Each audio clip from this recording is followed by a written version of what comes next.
This summer, I wasn't sure what I was going to do. I thought about volunteering on the Furman farm because I thought that would be a good way to experience some aspect of sustainability science in a more hands-on approach. I guess I didn't realize when asking Bruce, the manager of the Furman farm at the time, that it was going to turn into a fellowship opportunity for me to actually work throughout the summer and gain a lot more knowledge than if I had just volunteered. I've learned so much about food. Most importantly, my relationship with food has greatly altered. Coming into this fellowship position, I already knew a lot about GMOs, labeling, local produce, fair trade, all those things that as a consumer you try and research.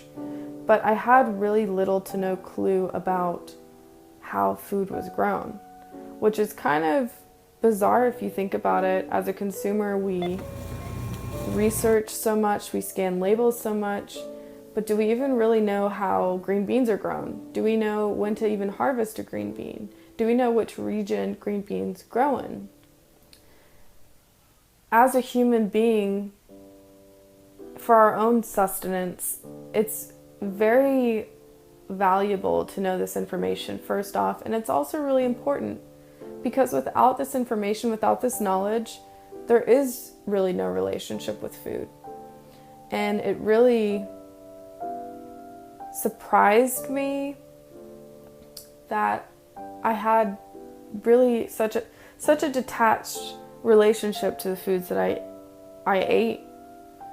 To actually grow your own food and harvest it that day and that morning, and to prepare it that night and eat that meal is such a different experience that I've ever had in my life.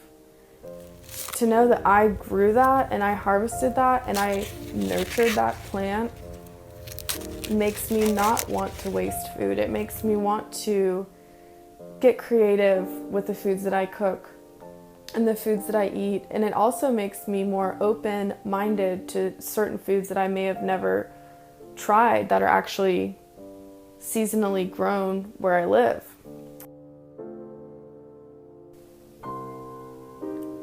Having a close relationship with food is important. It's something that isn't taught. It's something that isn't valued in this country, which it should.